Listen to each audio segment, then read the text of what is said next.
Hello out there. Some goddesses came from the thigh of Zeus. Eve came from Adam's rib. Some babies are born with silver spoons in their mouths. Others are born in abject poverty. I say this, but what do I know? You can't know everything, right? Like where every single animal is born?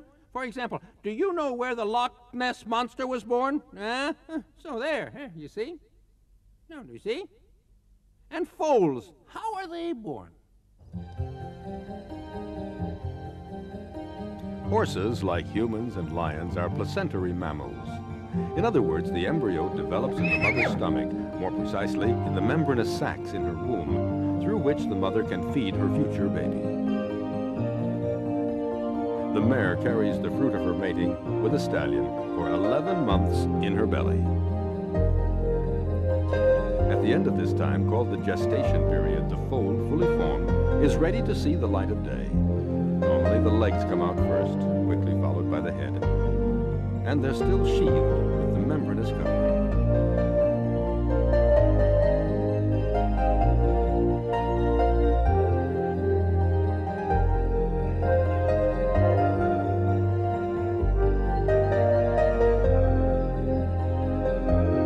Rapidly, the rest of the foal's body appears.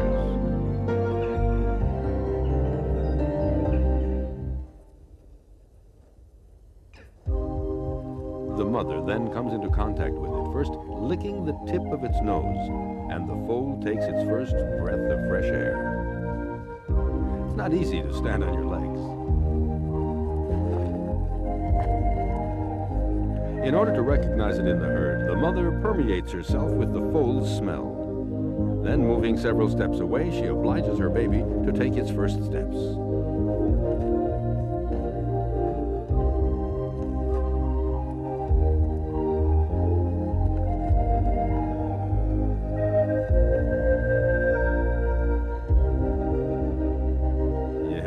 It's easier to lie down. Come on, one last effort.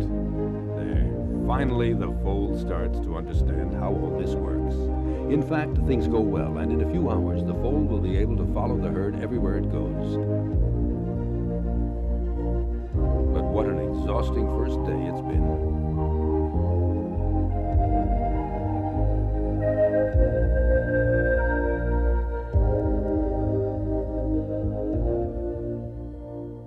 Have you already eaten a soft-boiled egg?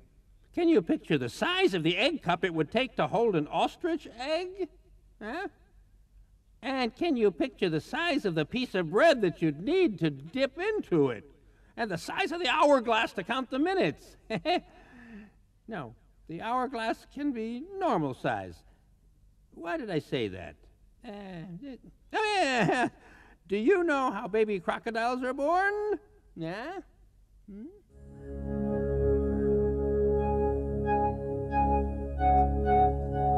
Mama crocodiles are usually very good mothers, the kind that watch continuously over their nest. Yes, their nest, because crocodiles lay their eggs in a big nest made out of soil and vegetation. And so the baby crocodiles hatch in a safe place. Crocodile eggs are the same size as goose eggs. In order to hatch, the baby crocodiles have a small, very hard protuberance on the tip of their nose called the egg tooth, which enables them to break the shell.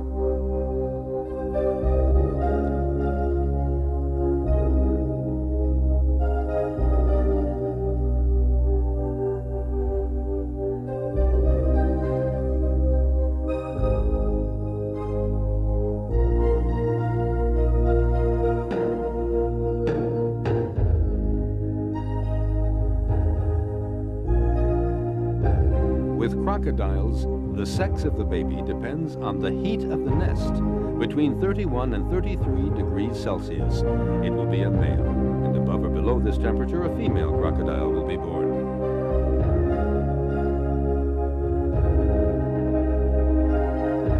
At birth, these cute babies are barely 30 centimeters in length. They look quite charming, but don't forget that when they're adults, some of them measure 7 meters in length.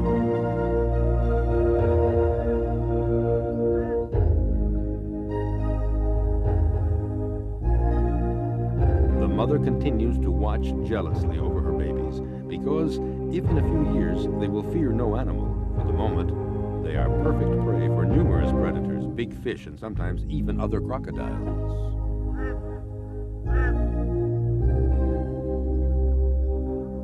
We've all contemplated nature, right? And if you haven't, you should, and fast, before there isn't any left. So if one looks closely, dogs bury their bones, cats bury their droppings, earthworms bury themselves. and normally you should feel like burying one of your teachers. But before that, have you ever wondered why turtles lay their eggs on beaches in the sand? Huh?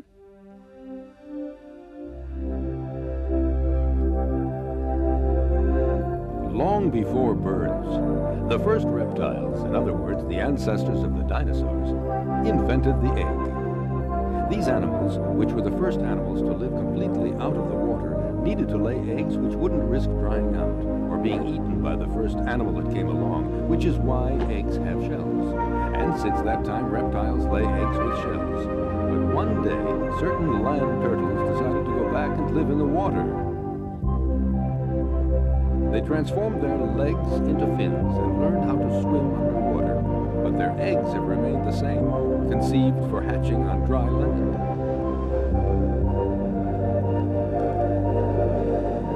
And that's why every 3 or 4 years, female sea turtles are obliged to return and lay their eggs in a nest of sand on beaches, because if all of a sudden they decided to lay their eggs in the water, their eggs would die a certain death.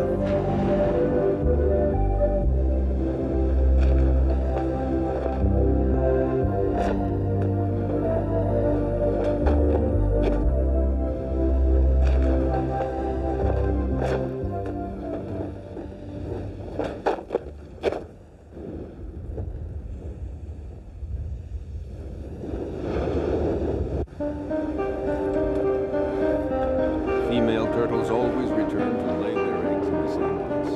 They wait until nightfall to lay the eggs because they do not like sunlight. And after laying them, they go back to their aquatic environment just as soon as possible.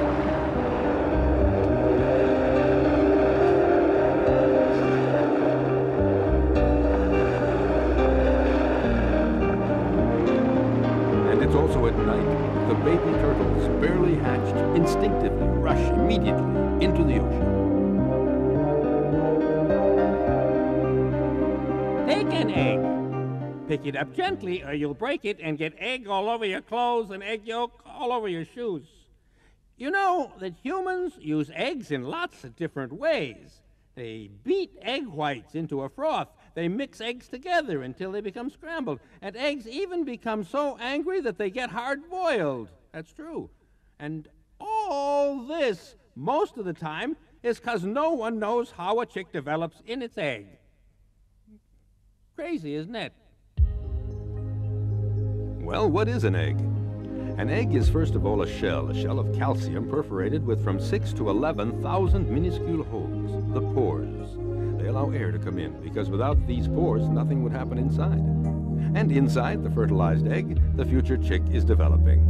The embryo, still unformed, starts developing by consuming the egg yolk, then the brain, the heart, and the long tail, which disappears rapidly. They all take form, and the embryo takes some of the shell's calcium to form the skeleton. Then come the claws and the wings, and they all begin to form. 21 days after having been laid by the hen, the egg hatches. The chicks have a diamond on the tip of their beak. It isn't a precious stone, just a tiny calcium deposit that allows them to break the shell from inside.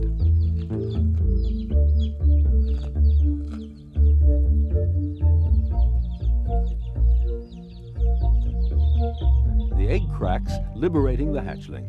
The chick's down seems moist, but in fact each feather is enclosed in a small protective covering.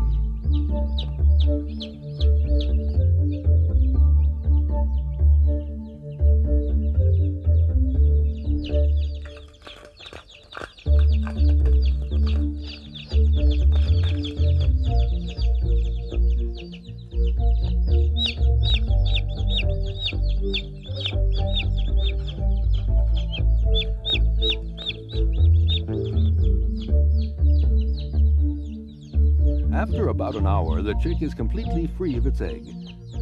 The coverings on the feathers forming the down soon disappear. The chick then tries to walk. And only a few hours later, it can stand and walk on its claws and look for its own food.